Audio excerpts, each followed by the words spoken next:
ଲାଗି କରିବା ଜଳ ଲାଗି କରିବା ଏ ଭାବନା ମାନସିକତା ଥାଏ। ତେଣୁ ଶିବଙ୍କୁ ବେଲପତ୍ର ଦ୍ୱାରା ପୂଜା କଲେ ଅର୍ଥାତ୍ ତ୍ରିଗୁଣ ସମର୍ପଣ କରି ନିର୍ଗୁଣ ଆସକ୍ତି ଶୂନ୍ୟ ହୋଇକି କୈବଲ୍ୟ ଧାମ କୈଳାସ ପ୍ରାପ୍ତ ହୁଏ। ତେଣୁ ଶିବରାତ୍ରି ବ୍ରତ କଲେ ମଣିଷ ପୁନର୍ବାର ମାତୃସ୍ତନ୍ୟ ପାନ କରିବାକୁ ପଡ଼େ ନାହିଁ, ଅର୍ଥାତ୍ ତାର ଆଉ ପୁନର୍ଜନ୍ମ ହୁଏ ନାହିଁ। ମାଟି କୁଡ଼ିଆ ମାଟି ହାଣ୍ଡି ପ୍ରଭୁଙ୍କର ଇଏ ଦକ୍ଷିଣ ଦ୍ୱାର। କାରଣ ପ୍ରାତଃ ସମୟରୁ ଆମେ ଦକ୍ଷିଣ ଦ୍ୱାର ଚାରି ଦ୍ୱାର ଭ୍ରମଣ କରିବା, ପରିକ୍ରମା କରିବା। ଏହି ଦ୍ୱାରକୁ ଆସିଗଲେ ହାଣ୍ଡିଠୁ ଆରମ୍ଭ କରି ଡାଲି ଚାଉଳ ପନିପରିବା କାଠ ସବୁକିଛି ମହାପ୍ରଭୁଙ୍କର ବହି ନେଉଥିବେ ରୋଷଶାଳାକୁ। କାରଣ ମହାପ୍ରଭୁଙ୍କର ହାଣ୍ଡିଶାଳରେ ରୋଷେଇ ପ୍ରତିଦିନର ଖାଦ୍ୟପେୟ କ'ଣ ହେବ ସେଥିପାଇଁ ଚିନ୍ତିତ ଥାନ୍ତି ତାଙ୍କର ସମ୍ପୃକ୍ତ ସେବକମାନେ। ଦକ୍ଷିଣ ଦିଗରୁ ଆମେ ନୀଳଚକ୍ରଙ୍କୁ ଦର୍ଶନ କରୁଛେ, ଦକ୍ଷିଣ ଦିଗରୁ ପତିତ ପାବନ ପତାକା ମଧ୍ୟ ଆମେ ଦର୍ଶନ କରୁଛେ। ବୃକ୍ଷର ଆଢ଼ୁଆଳରେ ଶ୍ରୀମନ୍ଦିରର ସନ୍ଦର୍ଶନ। କାରଣ ଅତୀତକୁ ଟିକେ ଫେରିଯିବେ, ଏଇଭଳି ଘଞ୍ଚ ଜଙ୍ଗଲ ମଧ୍ୟରେ ବାଲୁକା ସ୍ତୂପ ମଧ୍ୟରେ ପ୍ରଭୁଙ୍କର ଇଏ ମନ୍ଦିର। ଦକ୍ଷିଣ ଦ୍ୱାର ଅଶ୍ୱଦ୍ୱାର ବୋଲି କୁହାଯାଏ, ଅର୍ଥଦ୍ୱାର ବୋଲି କୁହାଯାଏ। ଆପଣ କହିବେ ଅର୍ଥଦ୍ୱାର, ଅର୍ଥକୁ ନେଇ କିଏ କେଉଁ ଭାବନାରେ ରହିଥାଏ? ଟଙ୍କା ପଇସା ଅର୍ଥକୁ କିଏ ବିଚାର କରିଥାଏ? ତାଳପତ୍ର ଭୋଗୀ ଆମେ ଦେଖୁଛେ। ଇଏ ସ୍ୱତନ୍ତ୍ର ତାଳ ଗଛ ବା ତାଳ ପତ୍ରର ଦ୍ୱାରା ପ୍ରସ୍ତୁତ ହେଇଥିବା ଇଏ ତାଳପତ୍ର ଭୋଗୀ ବୋଲି କୁହାଯାଏ। ଶ୍ରୀ ମହାପ୍ରସାଦ ଦୂର ଦୂରାନ୍ତକୁ ନେବା ପାଇଁ, ଶୁଖିଲି ମହାପ୍ରସାଦ ନେବା ପାଇଁ ଏ ତାଳପତ୍ର ପେଡ଼ି ବୋଲି କୁହାଯାଏ, ତାଳପତ୍ର ଭୋଗୀ ବୋଲି କୁହାଯାଏ। ପ୍ରସାଦ ପେଡ଼ି ଇଏ ମଧ୍ୟ ସେଇ ଦକ୍ଷିଣ ଦ୍ୱାର ବାଟେ ପ୍ରବେଶ କରୁଛନ୍ତି ଏବଂ ଭକ୍ତମାନେ ମଧ୍ୟ ଏ ଦ୍ୱାର ଦେଇକି ପ୍ରଭୁଙ୍କୁ ଦର୍ଶନ କରିବାକୁ ଯାଇଥାନ୍ତି। ବଙ୍ଗୀୟ ଦର୍ଶନାର୍ଥୀମାନେ ଆମେ ଦେଖୁଛେ। କାରଣ ଯେଉଁମାନେ ତ ସ୍ୱର୍ଗଦ୍ୱାରରେ ବଙ୍ଗୀୟ ଦର୍ଶନାର୍ଥୀମାନେ ରୁହନ୍ତି, ସିଏ ଏଇ ଦକ୍ଷିଣ ଦ୍ୱାର ବାଟେ ପ୍ରବେଶ କରିବାକୁ ତାଙ୍କୁ ସୁଗମ ହେଇଥାଏ। ଏପଟେ ପତିତ ପାବନ ଦେବଙ୍କର ସ୍ନାନ ଜଳକୁ, ଅବକାଶ ଜଳକୁ ପୂଜାପଣ୍ଡା ସେବକ ଟିକେ ପ୍ରାପ୍ତି ହେଇଗଲେ। ଭକ୍ତମାନେ ସେ ଗୁମୁଟରେ ପ୍ରଭୁଙ୍କର ଅବକାଶ ନୀତି ଯେତେବେଳେ ବଢ଼ିବା ଦେଖିଛନ୍ତି, ଅବକାଶ ଜଳକୁ ମଧ୍ୟ ପ୍ରାପ୍ତି ହୁଅନ୍ତି। ଆଉ ଜଣେ ଭକ୍ତ ଟିକେ ଘିଅ ଟିକେ ପକାଇ ଦେଉଛନ୍ତି ଅଖଣ୍ଡ ଦୀପରେ। ଆଜି ଗଣେଶ ପୂଜା, ଜଗନ୍ନାଥଙ୍କୁ ପୂଜା କରିବା, ଗଣନାଥଙ୍କୁ ପୂଜା କରିବା। କାରଣ ଆମେ କହିଲେ ଗଣେଶମ୍ ଗଣପ୍ରିୟମ୍ ଜ୍ଞାନଭୂଷଣ ଯୁକ୍ତମ୍।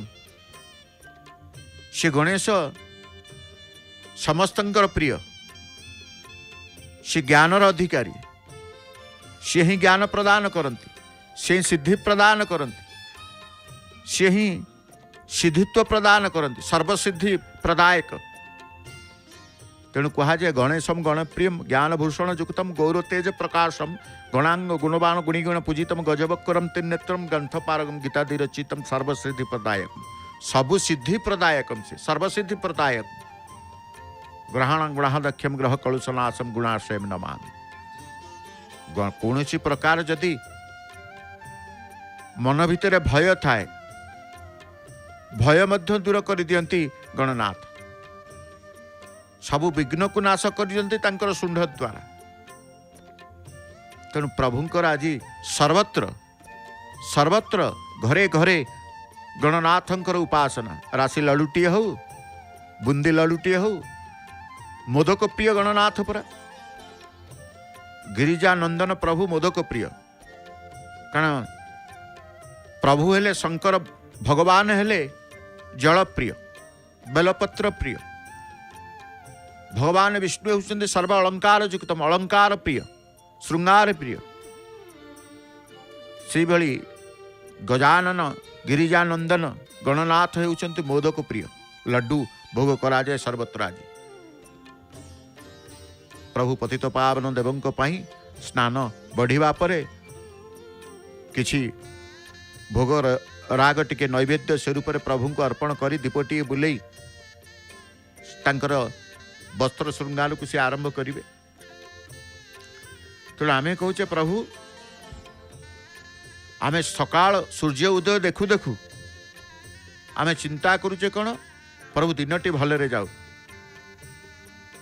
भगवत कथा शुणा इच्छा हुए, भगवत कथा श्रवण, भगवत कथा गायन रे भगवत प्राप्ति। भोक भोजन पानी और शोष सदृश।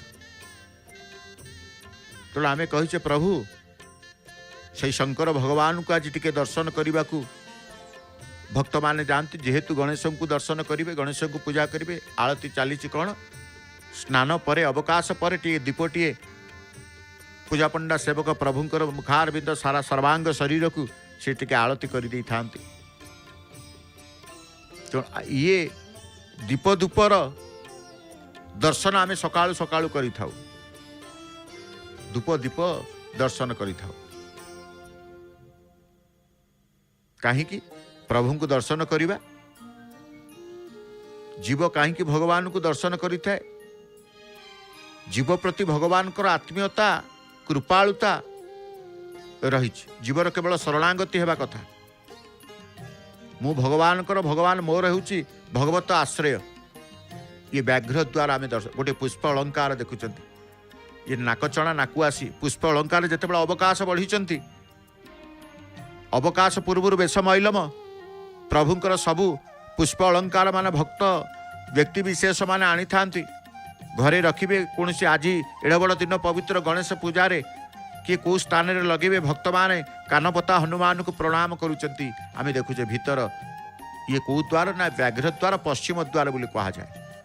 पश्चिम द्वार बाटे मध्य भक्त प्रवेश करी जमिति पूर्व द्वार प्रवेश करी प्रथमे पतित पावन दर्शन करि थांती, से बेले दक्षिण द्वार जिते प्रवेश करेंगे हनुमान को दर्शन करेंगे, बुढ़ी माँ दर्शन करेंगे, षडभुज गौरांगर दर्शन करेंगे, राम सीता को दर्शन करेंगे। पश्चिम द्वार व्याघ्र द्वार बाटे प्रवेश कले प्रथमे हनुमान कानपता हनुमान को दर्शन करेंगे एवं चारिधाम मंदिर दर्शन करेंगे। पश्चिम द्वार व्याघ्र द्वार जो दुईटी व्याघ्र बाघ द्वार बोली कहा जाए। ये कामनार द्वार धर्म अर्थ काम। तेणु ये बाघ द्वार व्याघ्र द्वार बाटे प्रवेश करने को भक्त माने मध्य आसी थांती, से माने जाई तांकर प्रभु को दर्शन करि थांती। तेणु सी होउचंती सेई प्रभु चारि द्वार चारि दिग से खोलिकी रखिचंती भक्तों पाए। चारि द्वार खोलिचंती। तेणु कहा जाए सर्वत्र सर्वव्यापक परमेश्वर परम ब्रह्म प्रभु जगन्नाथ को आमे सबु दिगरु आमे दर्शन करि परिबा। काहींकि दर्शन करिबा ना से भगवत प्राप्ति निमंते भगवान को देखबा न देख, भगवान मिलतु बा न मिलतु, किंतु मुख्य भाव हेबा उचित कौन ना भगवान अछंती, भगवान मिलंती। ये भाव रहिबा दरकार। करिबा मनुष्यर अधीन, हेबा प्रारब्ध बा भगवान कर अधीन, भगवान मिलिबा भगवान कर कृपार अधीन। तेणु तांकर कृपा रहिले भगवान को कृपा मिलिबा, भगवान मध्य निजे मिलिबे। परिक्रमा मार्ग रे भक्त माने आसुचंती, कारण सकाळु टिके स्वल्प वर्षा हो गला, सकाळु सकाळु टिके स्वल्प वर्षा हो जाइछि, रास्ता घाट सब ओदा सरसर होइछि, तथापि भक्तंकर दर्शनर कौन प्रकार बाधक साजी नहीं, वर्षा साजी नहीं। तेणु परिक्रमा मार्ग रे भक्त माने ये होचंती कौ द्वार ना ये उत्तर द्वार एवं उत्तर पश्चिम मार्ग आपण देखुचंती। विराट पानी टांकीटे देखुचंती, ये प्राचीन पानी टांकी। एपटे मध्य प्रभुंकर पूर्व द्वार रे भक्त माने प्रभु को दर्शन पतित पावनकर अवकाश बेशरे दर्शन करी तांकर सपरिवार प्रभु परात्पर परमेश्वर जगन्नाथ को दर्शन करने को जाउचंती, कृपा लाभ करने को जाउचंती। तेणु कृपालु कृपामय कृपा लाभ करवा निश्चित आम पक्षे यह मन भितर रही थाए। तेणु आमे भगवत प्राप्ति निश्चित हवा मनर दृढ़ता केतेबेले आसे ममता छाड़ी समतारे रहिले। जेतेबेले देखिबे ममता रहिला सेतेबेले भगवत प्राप्ति आपण हबनी। ममतारु बाहरी समतारे रहिले भगवत प्राप्ति निश्चित।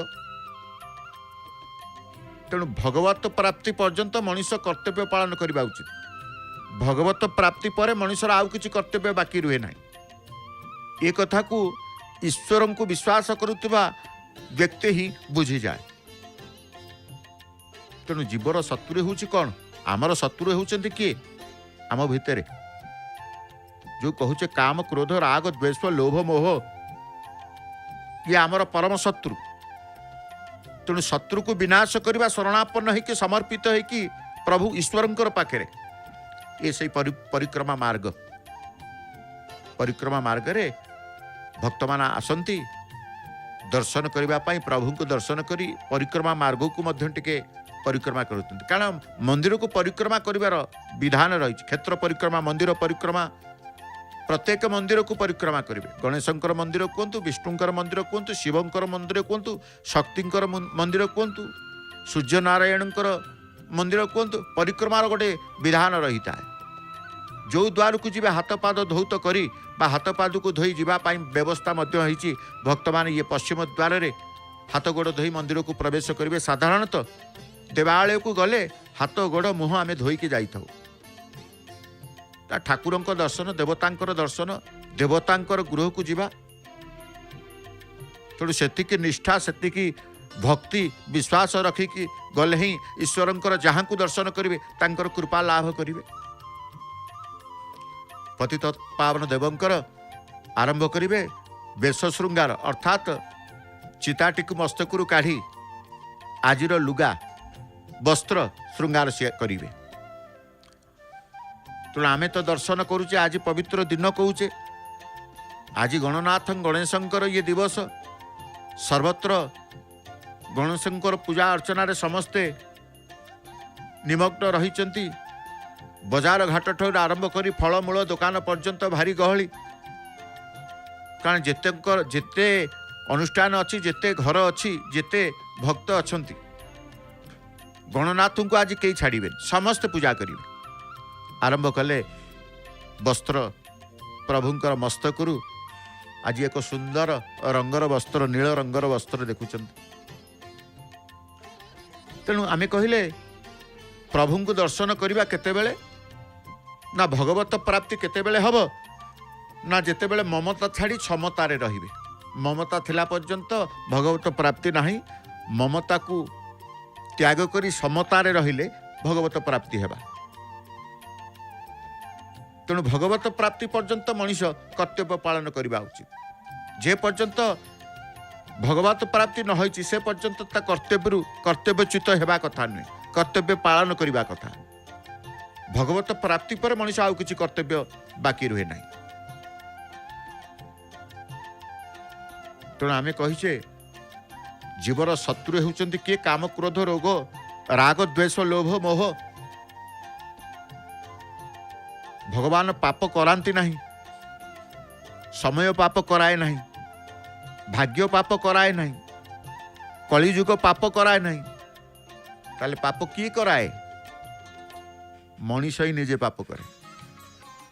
सबु पापरु विनाश करिवे गणनाथ, सबु विघ्न को नाश करिवे गणनाथ, सबु विपदरु उद्धार करदेवे गणनाथ। तांकर सर्वशक्ति सी भी सब शक्ति की रखिछन्ति। तेणु आमे कहूचे पाप पाप पाप पाप, समय रे पड़ी मु पाप कली कि ये कलिजुग समस्ते पाप करिवे ता नुह। भगवान पाप करांती नहीं, समय पाप कराए नहीं, भाग्य पाप कराए नहीं, कलिजुग पाप कराए नहीं। तबे पाप करे कि कराए कि? मनीष ही निजे पाप करे। काहींकि पाप करे?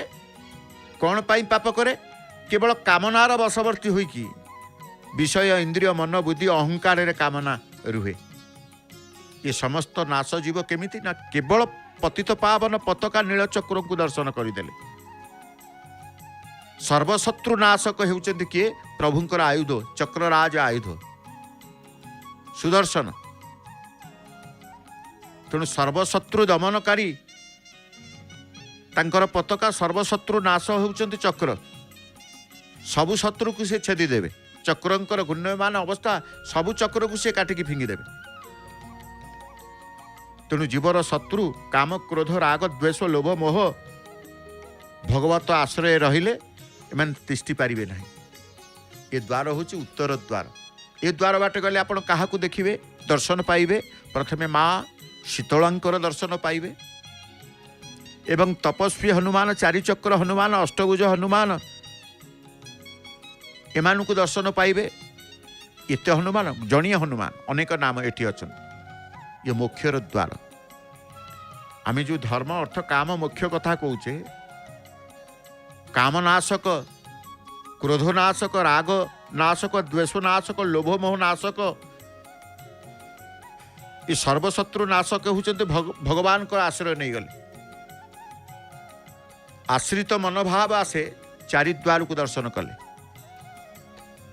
आश्रित मनोभाव आसे प्रभुंकर क्षेत्र को आसिले समस्ते चिंता करते मु भगवान जीवी आश्रय नहीं जीवी तेणु भगवान नाम गुण लीला कीर्तन रे समस्त अंत बाह्य शत्रु विनाश हुए आमे कहले भीतर शत्रु मनुष्यर जीवर परम शत्रु हूँ भितर रही काम क्रोध राग द्वेष लोभ मोह केवल भगवान को ईश्वर आश्रय जी नहीं जाए ये सबू शत्रु नाश जाती एवं जितेबले कहगला अंत बाह्य शत्रु विनाश हुए केवल प्रभुंकर नाम